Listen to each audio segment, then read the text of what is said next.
human race, where we judge others on the outside but expect to be judged differently, where we fear what is not understood and what remains a mystery, where we mask our sins and pretend we live our lives religiously. Y'all, I don't think you're hearing me, so I'm gonna go a bit deeper so you can understand what I'm envisioning. I get stared down by judgmental eyes fabricated by weak minds, insulted by simplistic bitches that can't read between the lines of a guy that's trying to fuck her and one trying to show a good time. Some women quick to cross that line, but so quick to dress themselves in clothes that are provocatively divine, that explicitly exposes every line of their body's design. So tell me, ladies, what's really on your mind? Don't expect us men to stay in line when y'all can focus all the time. I hate double standards. We got eyes that can dig through a mind, and y'all possess the treasures that can dig through our mind. Now, am I lying? Think about that and see what you find.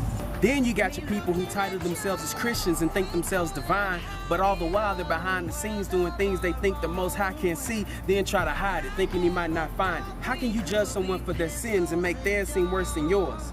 A sin is a sin, and you're no different from them, especially when you're behind closed doors. Now, need I say more? Show up to church Sunday morning all sanctified, but the night before you were prepared to commit any sin your heart desired. Criticized by hypocrites, hypnotized by society's lies, and oh yeah, I forgot. Welcome to the human race, where you can't be yourself in this society's eyes because everyone expects you to wear the mask of society's lies. It's foolishness. And there are some people with piercings and tattoos that are taken for a misinterpretation when they may be the ones sworn to protect our nation and save our ignorant asses from a possible terrorist invasion or prevent our country from facing complete obliteration. And speaking of which, let's get on the topic of a different situation. Presidents and governments of different countries and continents constantly contemplate on how to make our lives less complicated through debates that discuss forging a world of tranquility and stability, but it's killing me because we never end up with a remedy, just war. And what is it really good for? Absolutely nothing, and the number of lives lost over the centuries ain't even enough for discussion. I've had enough of this. All of this consumption and reconstruction that only leads to destruction, and it's always an eruption of repercussions that we all suffer the wrath of. We all subjected to the problems of the same aftermath and arrogantly look to the next person and believe his problems ain't even half as bad. Shit, we all struggling. What exactly is this world becoming?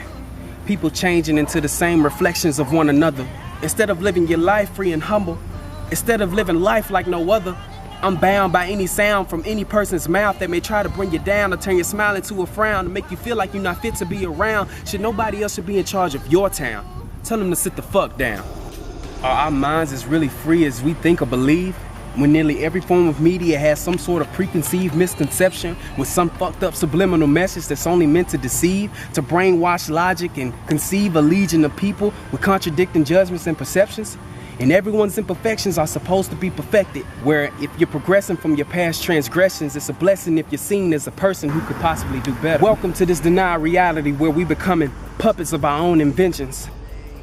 Socializing is dying while social media is rising and ascending. Soon we'll forget how to say an entire sentence, but we'll definitely know how to type it and send it. Welcome to a denied reality where we've gone from unfaltering independence to depending on something or someone to help us do the simplest shit. Welcome to this denied reality where you're sometimes prejudged by what music or artists you do or don't listen to, and that somehow helps a person determine who or what type of person you are. People are so stereotypical. This is a denied reality where men are forgetting how to approach a lady. To, hey, how you doing? I think you're beautiful. Can I have a moment of your time? To, hey, what's happening, baby? I think your body is crazy and you sexy as fuck. Do you got a man? Oh, you do? Well, can I still get your number, boo? And is that all that we care to do? To deceive and seduce another man's woman, to ruin a home and be prideful about it as if the shit is something cool to do? This is a denied reality where women focus more on getting attention than getting respect. Because these days they stroke their egos off however many likes that they get. And they usually achieve that goal by uploading videos of them twerking and shit, or by uploading pics that practically scream, check out my ass and tits. And this is the girls and women of my generation that's showing absolutely no respect for themselves, but expect to be dealt a card of chivalry from the men who wants nothing else than what they think just about every guy wants from them anyway, hell. And I'm not being cynical. I know not everyone is this generic and typical, but stop and think about it. Are you really original? Just think about everything about you in general. Your wardrobe style, your vernacular, your preferences of shoes that you spend hundreds of dollars on, the music you listen to and how you listen to it, your habits when you shop, the way you behave and perceive things, the shows you like to watch. Is that really you? Or is this something that this denied reality has created in you? done.